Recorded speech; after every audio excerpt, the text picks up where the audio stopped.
Hi everyone, welcome to my Google training. So today I'm going to talk about two fun resources with Google. So when you pull up your web browser, search for Google Arts and Culture. So it's artsandculture.google.com. And this is a really fun resource. There's no lesson planning involved. There's nothing you have to do. You go to the website, you share the website with your kids, or you screen share, and it's a great way to introduce them to different things and kind of make their learning experience more immersive and truly engage them in what you're trying to teach them, especially if you are talking about different places or different time periods or different figures. This is a phenomenal way to really immerse them into that culture or that time period or that location, especially when you're talking about locations in other parts of the country or the world where students may have never been able to travel to. So this is a really good way to be able to show it to them. So when you're on the home page, it gives you some different ideas and examples. If you click Explore up top, it'll give you different categories that you can search and click through different collections. You can also search if there's something specific you're trying to find.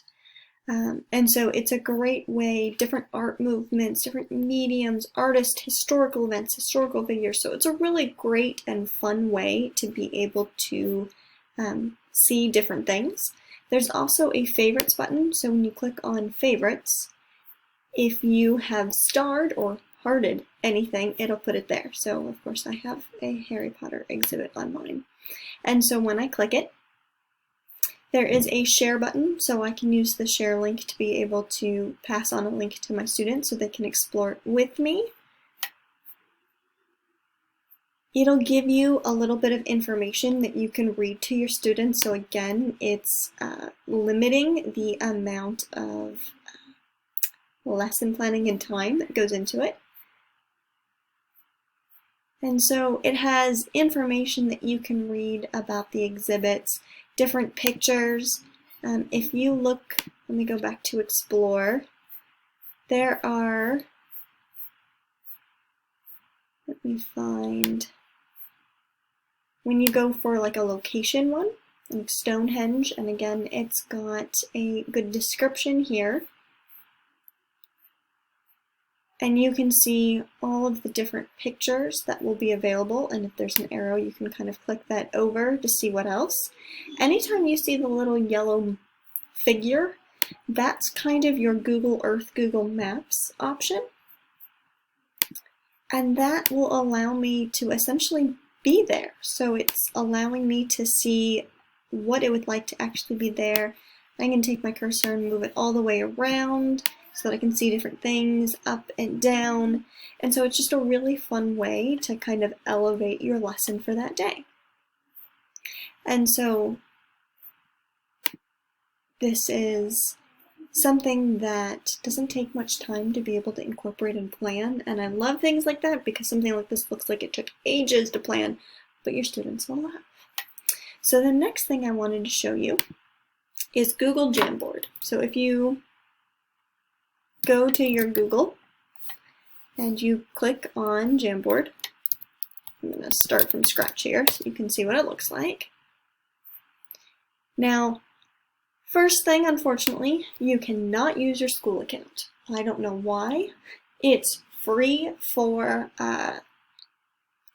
normal Gmail accounts, your personal Gmail account, but it is not free when you are using your school account. Now, Jamboard actually is a system that works with an actual whiteboard, and it's kind of like a fun interactive whiteboard that I can write on the whiteboard and it'll instantly show up on my students' screens. It's really cool, very interactive, very good for collaboration.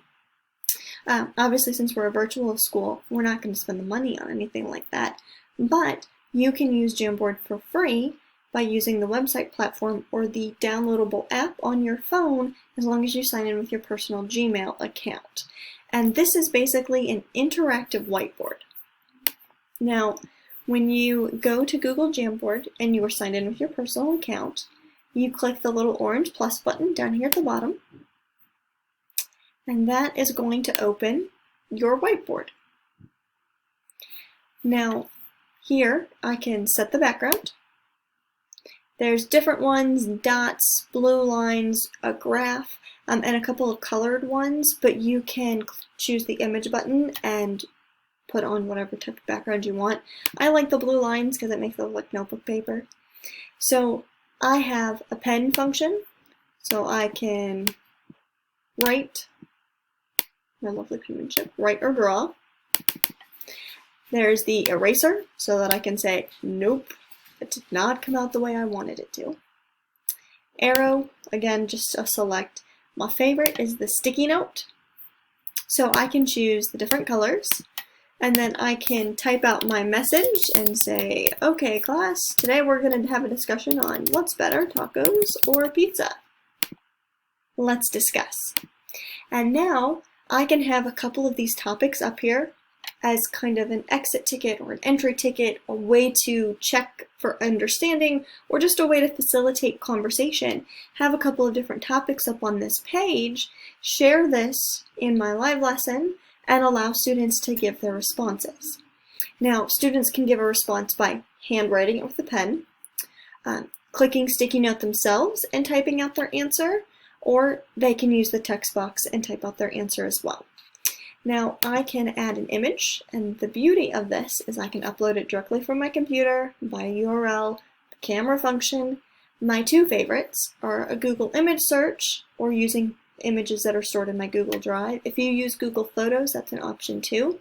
But the Google image search is my favorite because I don't have to leave the convenience of this website. And we'll do a little Google promo here. So I click and highlight that, and then I'm going to click the blue button for insert. And I can insert multiple pictures at once, which is also nice. And now I have my fun little GIF. Now I can enlarge it, I'll make it smaller, and I can rotate it as well. And that's the same for all of them. So I can do that for the sticky notes. I can do that for the shapes, the text boxes, so it's kind of like a nice, easy collaboration space. The other thing to note is if I click on one of the things I've added, I have the three little dots. I can click on it to edit it, duplicate it, or delete it. The other option is the order.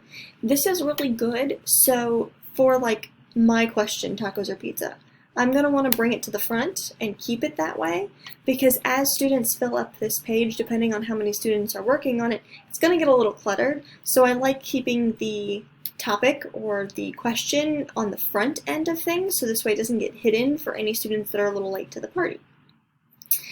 The other thing I can do is add a circle. And it does give me a couple of different options, but you have to click on it, and then I have the option for the other shapes. It very much looks like you only have the option for a circle, and I thought that for the longest time until I accidentally clicked on it and then was like, oh, there are more shapes. You just have to click on it. And then for the text box, click on the text box and then click on the page, and it'll automatically create the box for you. You don't actually have to like physically draw it out. And then you can enlarge it as you type. You can also change the typeset and color, of course, although you're a little limited on the colors they offer you. My favorite part of this is the laser pointer, because I can quickly draw students' attention to something and then it disappears. So I can circle, and it's a fun, easy way to draw their attention to what I'm talking about without cluttering up the whiteboard, because the whiteboard can get quite cluttered if you have a lot of students working on it. And then you can also hit clear frame and it'll get rid of everything. But sometimes that's nice too if you want to move on to a different topic. This way it's not distracting. The other thing is this is the size of your whiteboard. So if you want to add more, you're going to come up here and click the arrow, and that will create a new frame for you. And you'll be able to continue on your discussion. So if you didn't want to clear off everything they've worked on, but you want to move on to another topic, you can hit the arrow and move on to the next page. Now, to be able to share this out, click Share.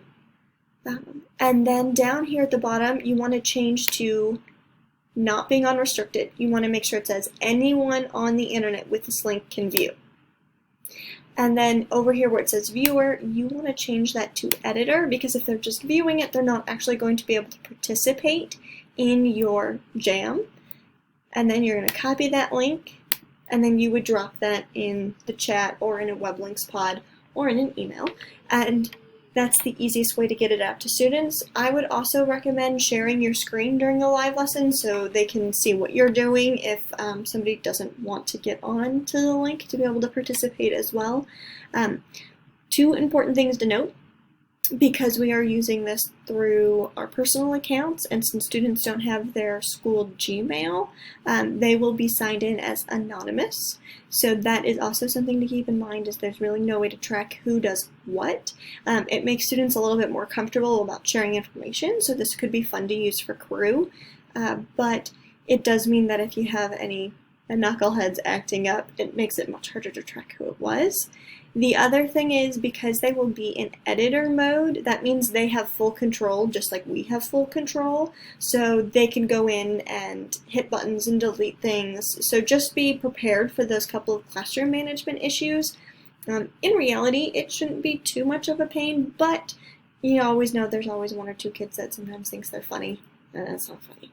So just two things to be aware of when using this. But so this is a really nice, easy way for quick collaboration discussions, exit tickets, entry tickets, just ways to have fun collaboration in a whiteboard setting without making it too official. And like I said, since it is anonymous, it does help some of those shyer students be a little more brave in answering, especially if we're talking about anything educational and they're not comfortable giving an answer for fear of being wrong. Sometimes it's a nice way to keep them included. All right. Thank you so much for watching my training, and if you have any questions about these or anything else Google, as always, please feel free to contact me. I'm always happy to help. Thank you guys.